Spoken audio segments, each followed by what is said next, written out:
էր թռիչքի համարը։ Արագ։ Հասցրեցի, ինչ լավ։ Thank you. And of course you know that you're... Yes.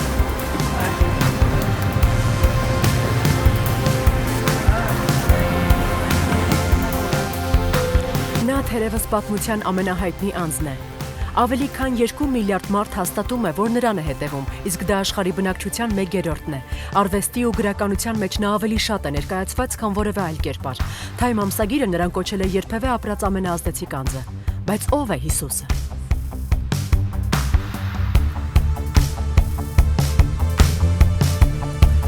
Ով է Հիսուսը։ Ես կարծում եմ Ես հավատում եմ, որ նա անձ էր։ նա Աստծո որդին է։ Ես չեմ հավատում, որ Հիսուսն իրոք գոյություն է ունեցել։ Աստծո որդին։ Եթե պիտի պատասխանեմ այդ հարցին, կասեի Աստված։ Նա Չելսիում եզրային հարձակվող է խաղում։ Եթե Աստվածաշունչ կարդան, բայց չեմ կարծում, թե կհավատայի դրան։ Ամեն բան։ Նա կարող է լինել ցանկացած, բայց ինձ համար նա ամեն բան Ով է Հիսուսը։ Անկեղծ ասած չգիտեմ։ Ես կրոնամոլ չեմ կամ տենց մի բան, բայց կարծում եմ, որ նա փրկիչ է կամ նման մի բան։ Իմ կարծիքով Հիսուսը հավանաբար ընտիր մեկն է եղել, որ շատ ժամանակներ առաջ է ապրել, մարդկանց լավ խորհուրդներ է տվել ու այդպես էլ ամեն բան սկսվել է։ Կյանքիս մեծ մասը քրիստոնյա չեմ եղել։ Ես իրավաբանների, փաստաբանների ընտանիքից եմ։ Հայրս փաստաբան էր,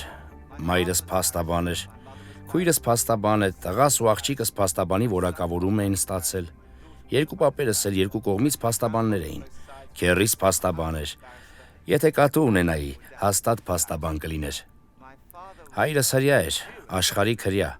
Նա փախել էր հոլոքոստից, որի ժամանակ նրա ընտանիքից շատերն էին մահացել։ Մայրս եկեղեցի չէր գնում։ Հայրս ինքն իրեն համարում էր ագնոստիկ։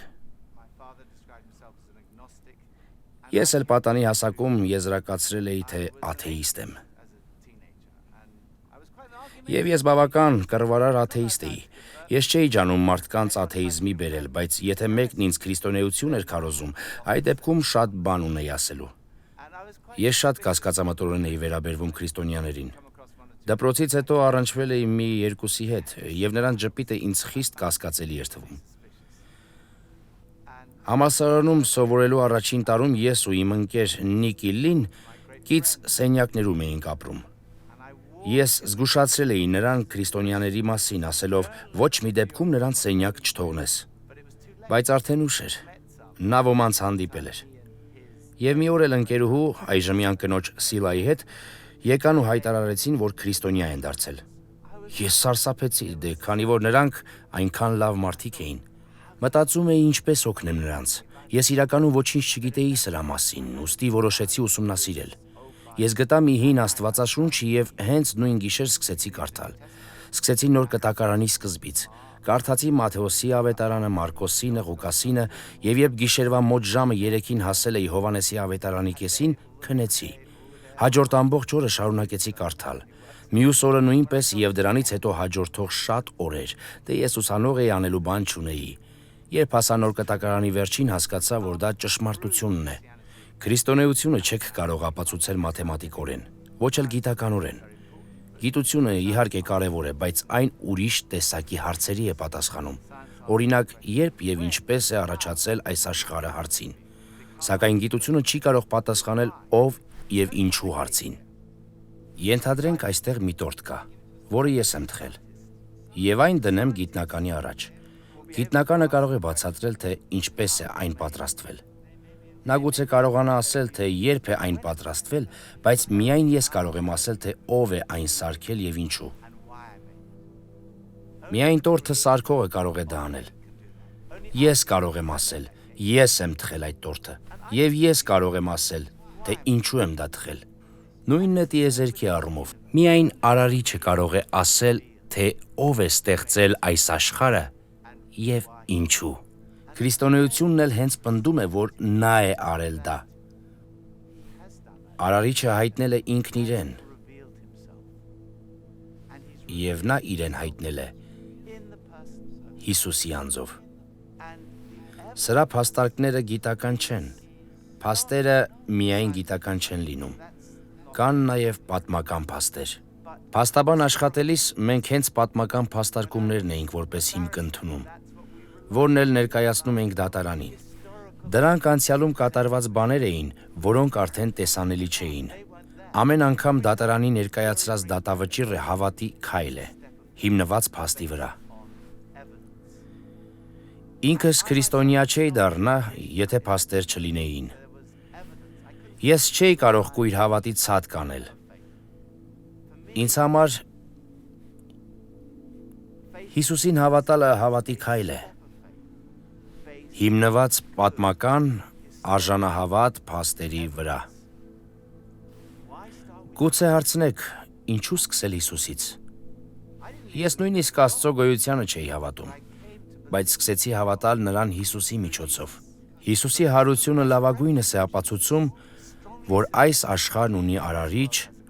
եւ այդ արարիչը պիտի դիտվի, այսպես ասած, Հիսուս ոսպնապակու միջոցով։ Ասում են, որ մոտ 2000 տարի առաջ Հիսուս Նազովրեցին շրջել է այս փողոցներում, բայց կան արդյոք փաստեր, որ նա գոյություն է ունեցել։ Դե իրականում շատ ապացույցներ կան։ Ոչ մի լուրջ պատմիչ չէր ժխտի Հիսուսի գոյությունը։ Հռոմեացի պատմիչ Տակիտոսն ու Սվետոնիոսը հիշատակել են Հիսուսի մասին։ Առաջին դարի հրեա պատմիչ Հովսեփոսը նշում է. Հիսուսը հրաշքներ գործողը, ապա նկարագրում է նրա խաչելությունն ու ենթադրյալ հարությունը։ Այսպիսով Հիսուսի գոյության մասին կան նոր կտակարանից դուրս վկայություններ, բայց վկայությունների մեծ մասը նոր կտակարանում է։ Ոմանք երբեմն ասում են, դե նոր կտակարանն այնքան վաղուց է գրվել, ինչպես վստահ լինենք, որ այն տարիների ընթացքում չի փոխվել։ Այս հարցին պատասխանում է տեքստային քննադատություն կոչվող գիտությունը։ Տեքստային քննադատությունը նայում է մեզ հասած վաղ ձեռագրերի քանակին ու բնագրի ու մեր ունեցած ամենավաղ ձեռագրերի միջև առկա ժամանակամիջոցին։ Հիմնականում որքան շատ են ձեռագրերը եւ որքան վաղ է դրանց թվագրումը, այնքան ավելի քիչ կասկածներ կան բնագրի վերաբերյալ։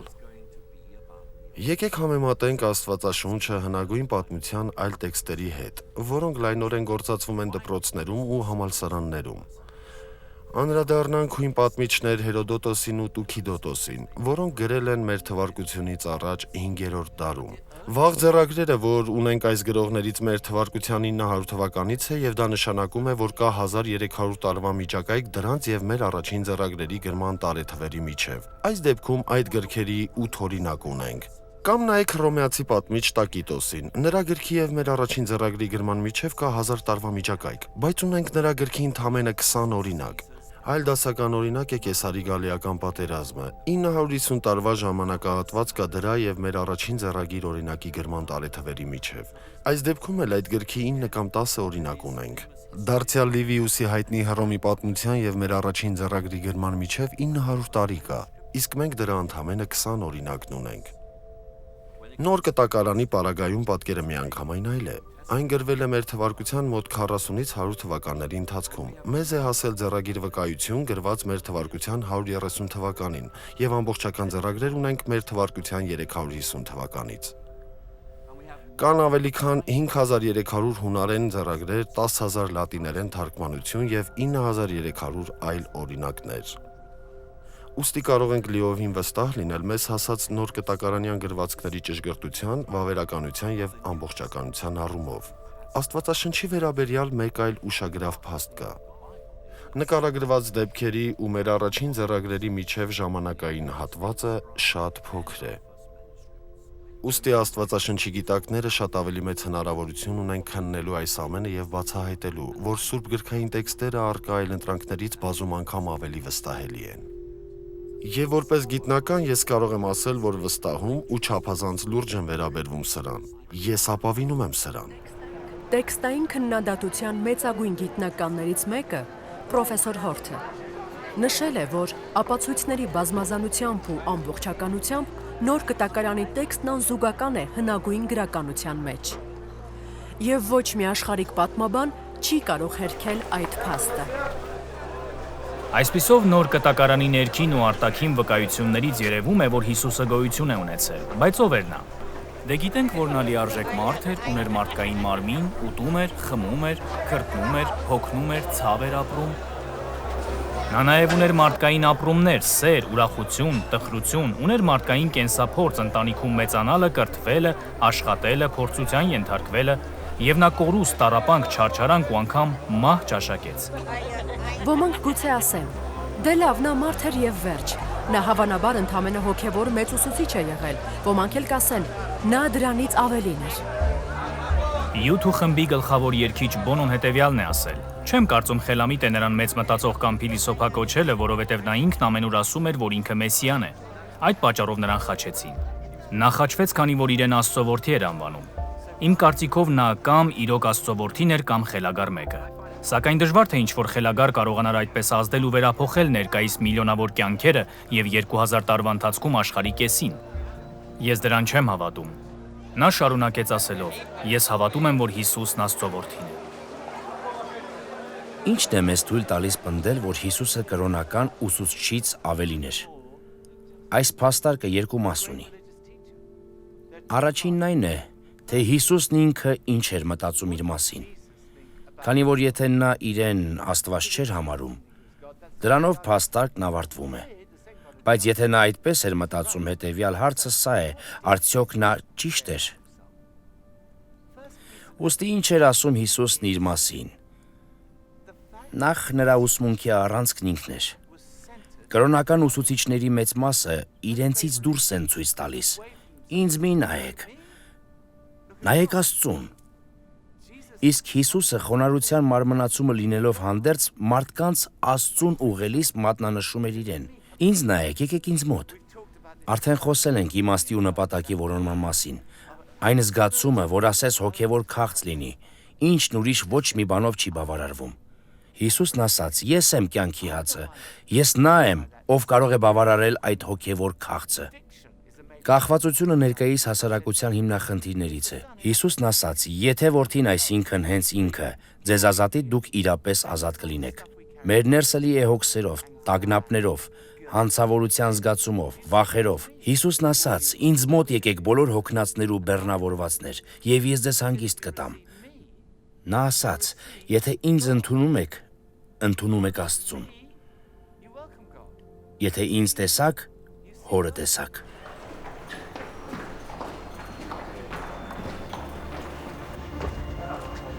Ներումը առանցքային է քրիստոնեության մեջ։ Հիսուսը մոտենում էր մարդկանց եւ ասում. «Քո մեղքերը ներված են»։ Գիտես, եթե մեկը մեղանչի քո դեմ, կարող ես ներել նրան, բայց չես կարող պարզապես մոտենալ մարդուն ու ասել քո մեղքերը ներված են։ Երբ Հիսուսը դա արեց, բոլորը զարմացան։ Աստծուց բացի ով կարող է մեղքերի թողություն տալ, բայց Հիսուսը դա արեց։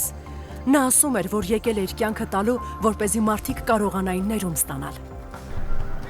Հիսուսի ամենաուղղակի պնդումներից մեկը Հովհաննեսի ավետարանում է 10-րդ գլխի 30-րդ խոսքում։ Նա ասում է. «Ես եւ Հայրը մեկ ենք»։ Կրոնական առաջնորդները սա հայոյություն համարեցին, քանի որ դա համարժեք էր Աստված լինելու պնդմանը, ինչն էլ պատժելի էր մահով։ Մարդիկ քարեր վերցրին հարվածելու նրան, իսկ Հիսուսն ասաց նրանց. «Ձեզ շատ բարի գործեր ցույց տվեցի Հորից, դրանցից որի համար եք ինձ քարկոծում»։ Նրանք պատասխանեցին. «Բարի գործերի համար չենք քեզ քարկոծում, այլ հայհոյության, որովհետև մարդ լինելով ինքդ քեզ Աստված ես դարձնում»։ Իմ կարծիքով այս փաստերին նայելիս հստակ է, որ Հիսուսն իրոք արեց այդ պնդումը։ Իսկ նման պնդումը ստուգման կարիք ունի։ Եթե լավ նայենք, հավանական միայն 3 տարբերակ կա։ Դա ճիշտ չէր, եւ Հիսուսը հստակ գիտեր դա։ Այս դեպքում նա խաբեբա էր, կամ դա ճիշտ չէր, եւ նա պարզապես չէր գիտակցում դա։ Նա անկեղծորեն կարծում էր, թե ինքն Աստծո որդին էր։ Այս դեպքում նա խաբված էր, կարելի է ասել խելագար էր, բայց մի տարբերակ էլ կա, որն ամենատրամաբանականն է։ Դա ճիշտ էր, նա ճշմարտությունն էր ասում։ Քեմբրիջի պրոֆեսոր C.S. Լյուիսը, որ առավել հայտնի է որպես Նարնիայի տարեգրությունների հեղինակ, հետևյալն է ասել. հասարակ մարդը, ով այնպիսի բաներ էր ասում, ինչպիսին Հիսուսն էր ասում, չէր կարող ուղղակի լավ բարոյախոս լինել։ Նա պիտի կամ խենթ լիներ, կամ սատանա։ Դու պետք է ընտրություն անես։ Այս մարդը կամ Աստծո որդին էր եւ է, կամ խելագար, կամ էլ ավելի վատ մեկը, բայց ոչ երբեք բարոյախոս ուսուցիչ։ Դա շատ թյուր կարծիք է նրա մասին։ Նա նման բան չի ակնարկել։ Այսպիսով Հիսուսի վկայությունն իր մասին ճիշտ էր արդյոք։ Ինչով է հիմնավորված նրա պնդումը։ Առաջին ապացույցը նրա ուսուցումն է։ Նոր կտակարանը բազմաթիվ դեպքեր է պատկերում, երբ ամբողջը հավաքվում էր լսելու Հիսուսի ուսուցումը։ Եվ մի դեպքում այսպիսի մի լեռան վրա ավելի քան 5000 մարդ էր հավաքվել լսելու Հիսուսին։ Լեռան քարոզը ճանաչվել է որպես բոլոր ժամանակների լավագույն ուսուցումը։ Հիսուսի ուսուցումն է ընկած մեր ողջ քաղաքակրթության հիմքում։ Ներկայիս շատ օրենքներ անմիջականորեն բխում են դրանից։ Դրացուց սիրիր քո անձի պես։ Ինչ կուզեք, որ մարդիկ ձեզ անեն, նույնը դուք արեք նրանց։ Եվս մեկը լիովին հեղափոխական. սիրեք ձեր թշնամիներին։ Փաստորեն գիտության ու տեխնոլոգիայի բոլոր ոլորտները մեծ զարգացում են ապրել, սակայն 2000 տարվա ընթացքում ոչ ոք ոչ մի կերպ չի բարեփոխել Հիսուսի ուսմունքը։ Դրանք երբևէ հնչած լավագույն խոսքերն են, ինչպիսիք միայն Աստված կարող էր խոսել։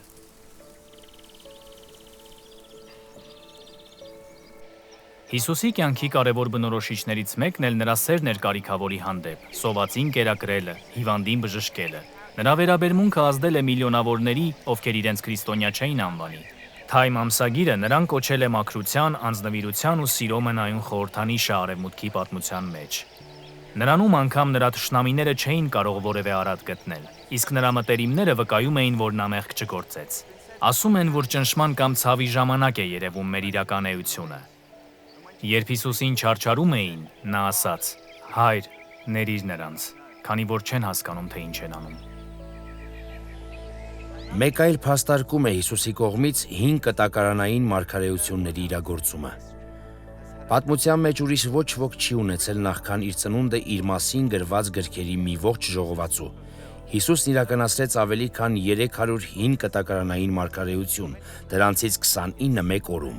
Իհարկե կարելի է մտածել, թե նա հանճարեղ խարդախ էր, մտադիր մոլորեցնելու մարդկանց։ Նա երևի կարդացել էր այդ բոլոր մարգարեություններն ու որոշել. ես կանցնեմ այդ ամենի միջով եւ բոլորը կիրականացնեմ իմ կյանքում։ Սակայն այս վարկածի խնդիրը առաջին հերթին մարգարեությունների հստակ քանակն է։ Երկրորդ, մարդկային առումով նա պարզապես չէր կարող վերահսկել դրանցից շատերը։ Մարգարեություններ կային նրա մահվան, ճշգրիտ ձևի, թաղման վայրի եւ անգամ ծննդյան վայրի մասին։ Խելացի խարդախը պետք է որ շփոթված հետ ու առաջ աներ ասելով. «Աստված իմ, ես պիտի Բեթլեհեմում ծնվեի, արդեն ուշ է»։ Վերջին ապացույցը Հիսուսի հաղթանակն է մահվան նկատմամբ։ Նրա ֆիզիկական հարությունը քրիստոնեության հիմնաքարն է, եւ սա անմիջականորեն առնչվում է յուրաքանչյուրիս, քանի որ բոլորս էլ մահանալու ենք։ Դա համընդհանուր է, բոլորն են մեռնում։ Ասենք գնացել եք թաղման։ Դագաղն իջեցնում են հողը։ Թվում է բացարձակապես վերջ։ Եվ այդպես էլ կլիներ, եթե Հիսուսը մահացած, թաղված ու հարություն առած չլիներ։ Դրանով մահը հաղթվել է։ Կարծում եք սա լոկ երազանք է։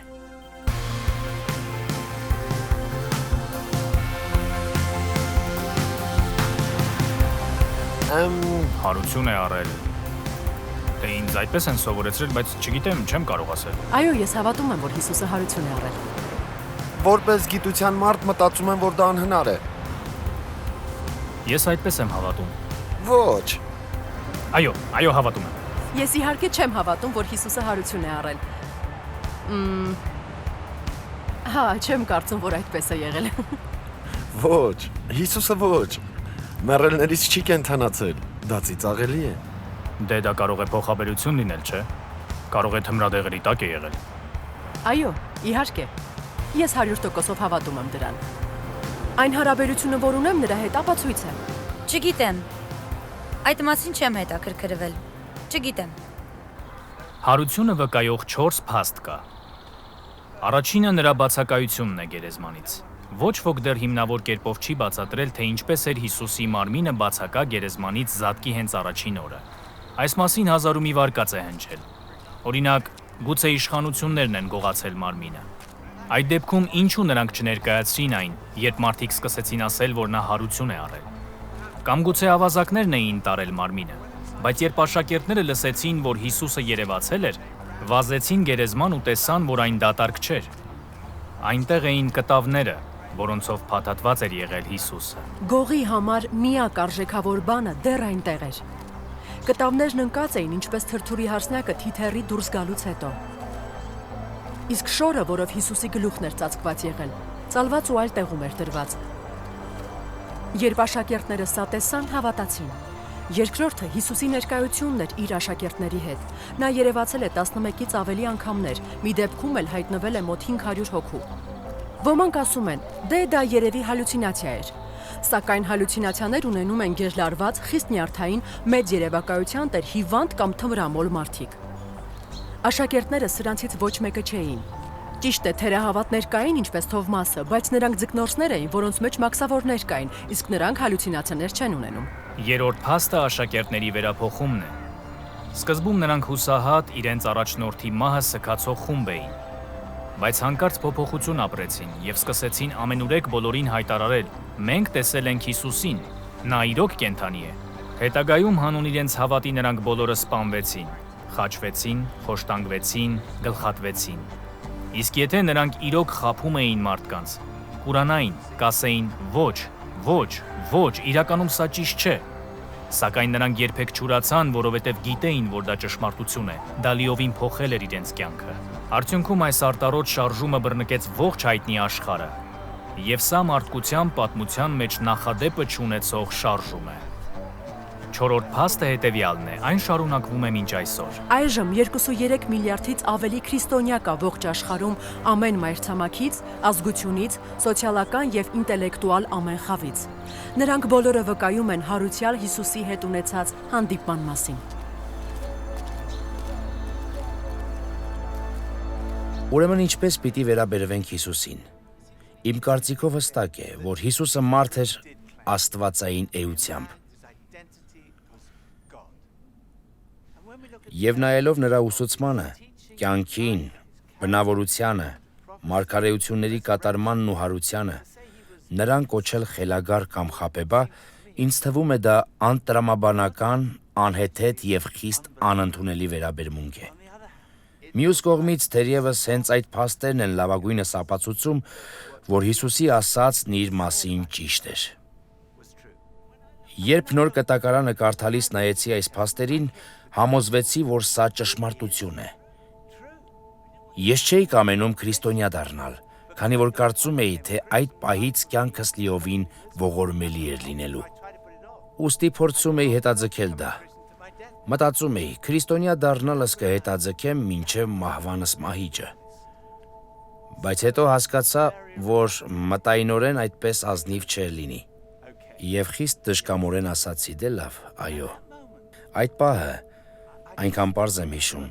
դա իջավ այստեղից, իմ գլխից, այսինքն գիտակցականից, դեպի սիրտս, եւ ես հանդիպում ունեցա Հիսուսի հետ։